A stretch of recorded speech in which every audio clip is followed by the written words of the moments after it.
Howdy folks, it is approximately 11 a.m. Central Time on May 9th, 2023.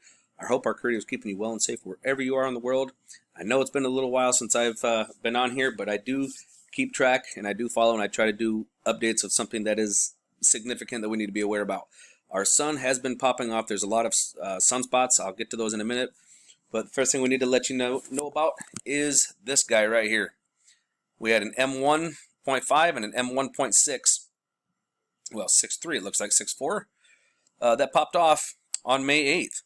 Now, granted, an M typically wouldn't, be such a big deal, but if you look at the size of the butt on this thing, this girl got a fat butt. That means there's a lot of plasma. And this one was directly at us, coming straight for us. So I'm actually expecting it to arrive some point this evening, between 6 and 9 p.m. Central Time. But we'll see. Let's take a look over here at Space Weather for the European Space Agency, and we're going to take a look at their Euphoria model. Now, we did have some that were arriving before. Like if you notice here, this right here, this stream, this is from a coronal hole. Now, this coronal hole jet stream will actually have an effect on our geomagnetic field. So it'll snap one of our magnetic lines, leaving us a little bit more vulnerable and weak. So as you can see, we had one, and then according to Euphoria, we're having 2 and 3 different impacts on this one here. And you can see that they get up to almost 60 centimeters cubed. So we had 2 CMEs, and they were glancing blows, and we actually did see some of that. Now you can see the one kind of catches up and almost becomes like a cannibal right as it gets past us, and it just turns into one big one. Now here's the other one that's coming at us, is right here. Now this one here, according to the European Space Agency, is quite a bit weaker, and it's only going to peak at about 20 centimeters cubed. However, it only took from the time that it released to the time of impacting us is about 36 hours. So it's actually it's a fast mover. But with the fast move, there's some good things out of it, because that means that the storm won't last very long. However, with our geomagnetic field being slightly weaker from these other impacts, I'm expecting up to a possibility of a G-4. And I usually don't throw a number out like that unless I've got things that might make me think that. And this being the case, because we've got 1, 2, 3, a 3 impact, and we don't have a 24-hour period for our Earth to completely rotate to recover itself. So we could see some pretty good sized G4 storms out of it. Now coming over here and looking at the Enlil spiral, you can see the impact here. It's a pretty decent one. It's coming right at us. In fact, if we come on down here and we take a look at our LASCO C2 imagery, we will see the eruption. You'll see a full halo. Yep, yeah, there it was. So you got on LASCO C3 and LASCO C2, we did see the halo.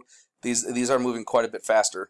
So we will see the impact tonight at some point, Central Time. So UTC time, I believe, is predicting between midnight and 1 o'clock in the morning. So that would be between 6 and 9. I mean, sometimes it can slow down a little bit, sometimes it'll speed up. But I don't see it slowing down. I see it hitting around 6 p.m., but it could take a little bit longer than that. Heck, who knows? It could arrive early. I mean, these things are kind of difficult to exactly predict. Now, according to this guy here, which is NOAA's version, this is NASA's version. This other one here is from NOAA, Space Weather Prediction Center. We'll actually get this one going here. Okay, so now this right here is the Space Weather Prediction Centers. They are showing our impact, but they're showing it on the 10th at 2200 UTC time. So minus 6 hours off of that, that would be Central Time. So that would put us at 1600, which would be about 4 p.m. Central Time. And that's what when they're showing our impact here. But it does show more of a glancing, well, not really a glancing, but we are getting the hit. But it looks like it kind of opens up and gets a little weak right before it smacks us, and then continues on. But so all 3 models are showing an impact, but exactly when, there's a discrepancy. So it's one of those things we'll just have to wait and see. Now, before anybody freaks out, whereas we're looking at this right here is our X-ray background, okay? Black is normal, and this right here would be indicative of like maybe a B flare. And as you can see, the north and south poles are lit up. That's because we were taking solar winds and those coronal mass ejections. So our north and south poles the ionosphere will be higher. So we will see that. And you can see all the little pops and divvies that we've been going through. We've been getting C flares and small M flares I'm not sure where that most recent M flare is, but it wasn't very big. And they were saying there's no no coronal mass ejection coming out of it, but we are going to have the, oh, there it is. There's that M flare. Hit right over Africa, right there. But we're going to be okay for right now. Now with these, actually with the North and South Pole being lit up like this, kind of making our geomagnetic field a little bit weaker in the upper ionosphere, a little bit, it's charged. With the arrival of that, any storms on the planet are going to be increased significantly. And I mean significant. If there was a hurricane in the Gulf, it would get to be a monster. So we will have to keep our eyes on it. Our sunspot groups, these are the sunspot group. This is the one that's been doing the majority of the activity. As you can see, it's quite complex.